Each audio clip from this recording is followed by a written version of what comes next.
Good Saturday morning, friends. Mark Holmes here, of course, with my buddy Cowboy Joe, as well as Joe Bear in the house. And as always, I want to thank you all for watching, commenting, subscribing, and being part of the Joe Boo Sports Report. Without you guys, as well as you ladies, this literally does not work. So let's get open for business here, and let's wake up the football gods. Good morning. Happy Saturday, man. Hope everybody's doing great today. I am feeling wonderful. Well, I've got my usual aches and pains and so on, but that's what happens when you get old. But I'm happy that I'm here having these aches and pains, because the alternative, well, it's not quite as good. So we're hearing rumors that, the Eagles may be looking to trade up to get a cornerback. See, this is the thing that's so amazing. This is why I hate mock drafts and stuff. The reality is we have no clue what's going to happen. We really don't. We've seen the Eagles, who were way ahead of us, trade back to try and get some extra pieces. And, we hear, they might be trading up for a quarterback. The Hurts is the guy. I mean, you are hearing so much disinformation. What teams are hoping that you'll do is they're hoping that you'll panic and you'll spend too much on somebody that, hey, we got more compensation because, you guys panicked. Or that they get somebody. The Eagles like to try and do this. Let's get somebody because the Cowboys might get them. Okay, that we want payback for the Cowboys getting CeeDee Lamb last year. He was gonna be our guy, so we want payback. The reality is, if that's what you're working at doing, if that is honestly their plan, is we're gonna draft to hurt somebody else, then you've already lost. Here's the thing with this draft. Stephen Jones actually put it really, really well. He said there's about 14, 15 guys that are worthy of having a top 10 pick. Say that again. Let me say that again.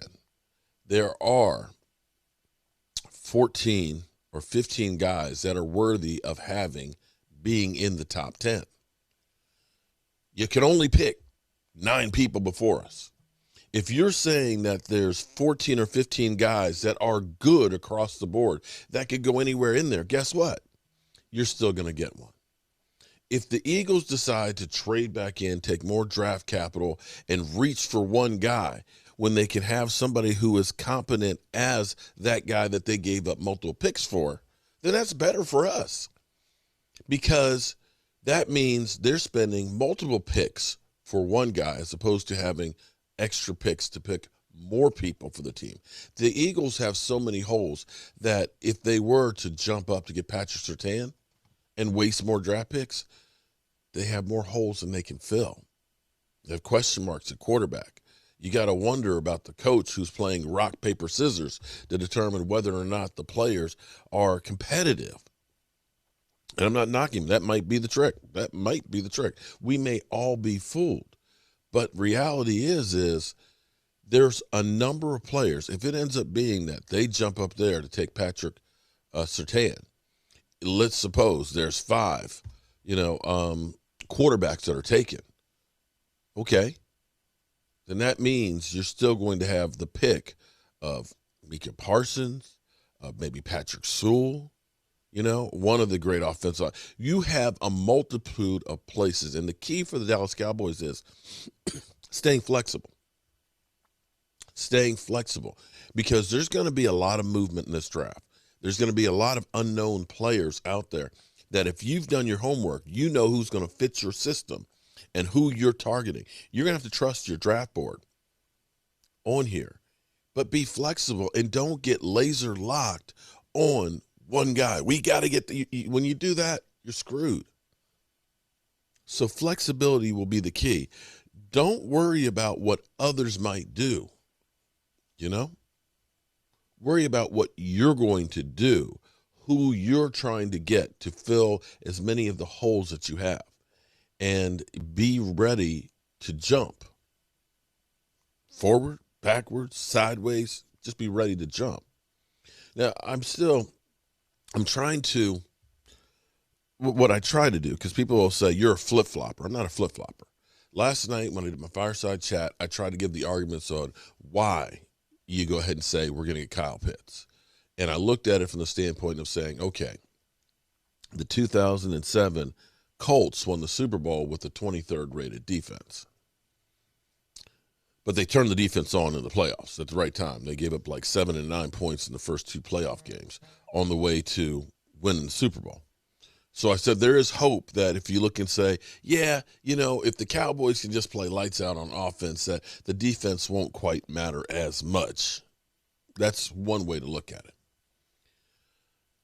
And I'm going to play some of this clip because making the Dallas Cowboys offense the best offense in football, that's great.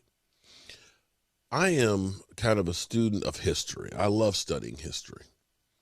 And if you study World War II at all, I want to bring you to the Maginot Line. The Maginot Line was built by the French. The French decided that war's coming with Germany. We've got to defend ourselves.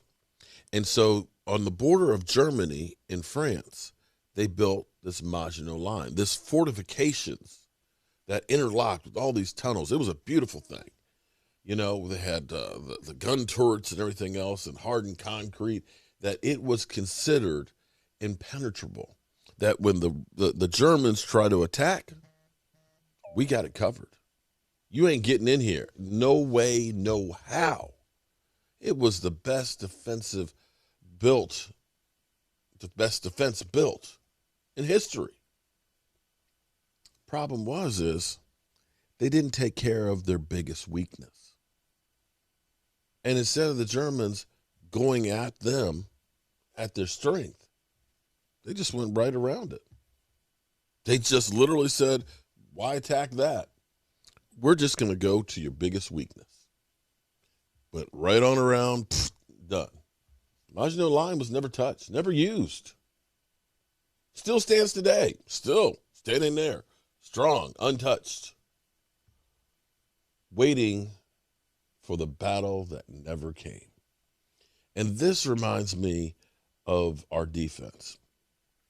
We keep taking care of our strengths, but we don't worry about our biggest weakness. It's like, I'm not a car guy, but if you've got you go through with an engine and you put the lifters on it and, you soup up the engine and all that, you got an engine that's 500 horsepower, right? 500 horsepower. Man, that thing's got more power than you can ever use, at least legally. But then you got a transmission that's broken. The gears are ground up. What good does that engine do if the transmission doesn't work? You ain't going to the race.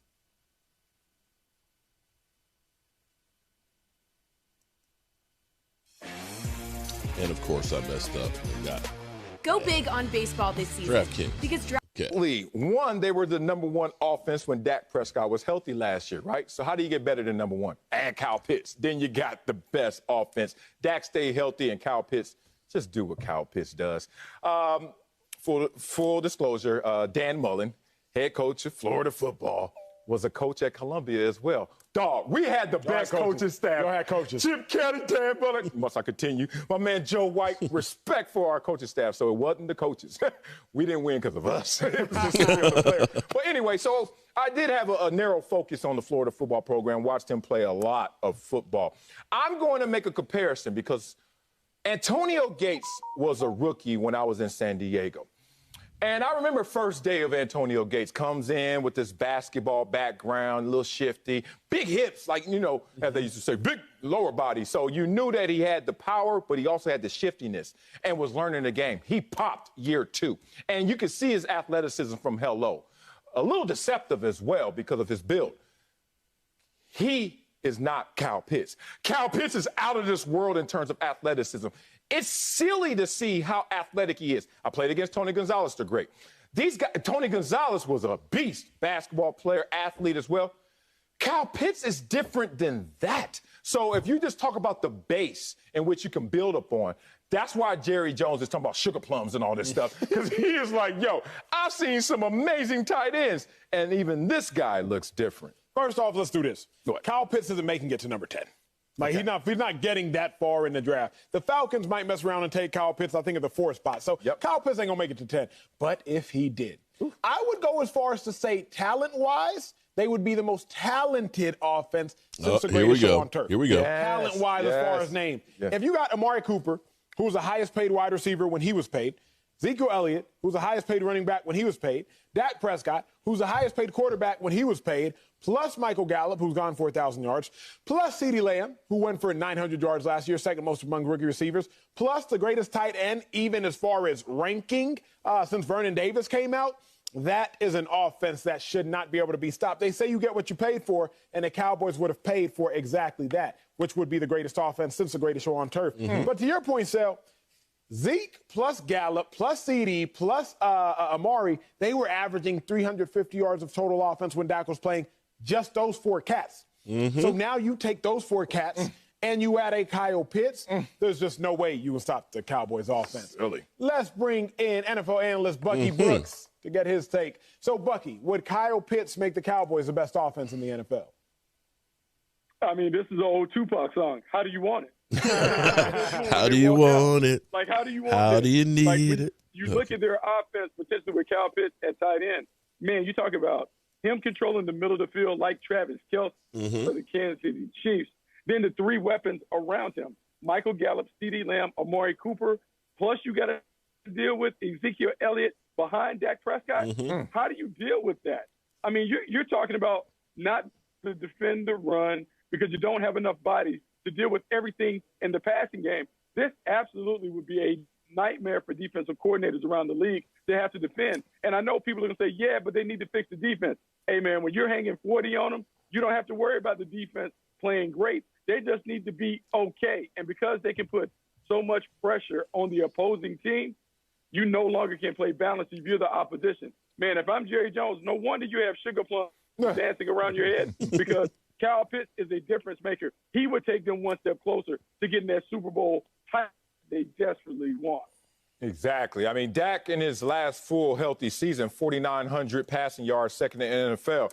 Last year, even though it was a compromised season, averaging 431 yards per game. Before you can add a Kyle Pitts, woo, that's joystick controller, handed up video game. It's about to happen on the football field. Takes me back to when we used to play the Indianapolis Colts when they had squad. I mean, weapons and numbers. And our coordinators used to come out and we used to just look at the scoreboard, you know, and you come out and say Colts and say Bills and it's 0-0, clock at 15 minutes. And Coach like, that clock up there lying right now, I'm telling you right now, they got some points on the board. I don't know how much. They already got some points before they even stepped on the field. If he were a part of this lineup, trust me, every defense would know there are already points up on that scoreboard. Yeah, I think. All right, I'm going to stop right there because I want you to keep in mind here. As we dream of sugar plums, and an offense that's, you know, just give me the joystick as they put it, and we think about how many yards and points and stuff that the Dallas Cowboys were scoring with Dak before he got injured, you know, 431 yards he was averaging for a couple of games. With us averaging 36 points a game scoring, we were 2-3. We were 2-3.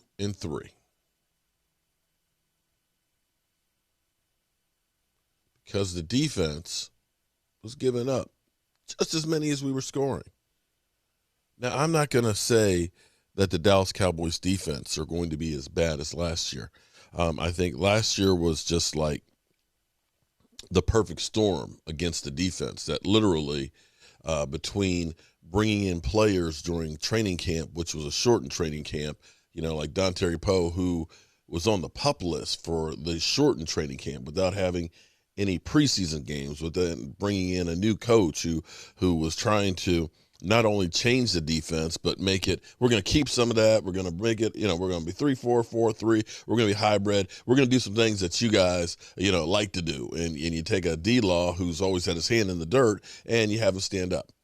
That was the perfect storm to make the Cowboys defense completely befuddled, completely lost, and literally ass, as Philly 500 would say. I'm not going to say that defense will be that bad just because it's not the perfect storm. We know that we've gotten rid of some of the dead weight, some of the guys that weren't performing. We've got some younger guys that we feel good about. And we have some players like, hopefully Van Der Esch can stay healthy, and hopefully Jalen Smith can tackle better where he's tackling and pushing the guy backwards instead of being carried downfield. That the defense should be somewhat better. But you cannot build the team or put your hopes solely on the offense just outscoring everybody. It's the Maginot Line, guys, that teams will just go right on around us. If you're making it easy for the other team to score, they're going to score. They're going to understand. Attack the Cowboys where they're weak, and you'll end up having games like the Cleveland Browns. So, okay, guys, I've got work to do. I've got Todd Wilson. One of our winners last night, Emily Ann, whose husband is doing much better and back at home with her, was a winner last night. Emily, actually, I got in contact with you last night, but actually what we're doing, and always a lady as well, I've got your email. I'm going to turn you guys over to Joseph Heatherly because they will be actually shipping your stuff directly right there. And any of you ladies and stuff, we're going to be sharing the website for that. If you're a Joe Boo Sports Report fan and you go to their Etsy site and all that, you get a deep discount on anything that you get. So with that being said, I've got 8 more Joe Bardys that I got to get put together for our draft. We're going to be giving away a lot of those during the draft. We should give away at least 5, and actually maybe 6. Maybe we should try and give away 6 during our draft shows. So I got work to do.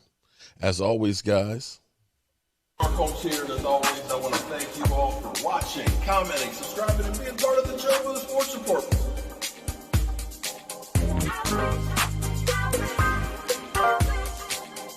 You did one hell of a job, and the only thing else I got to say is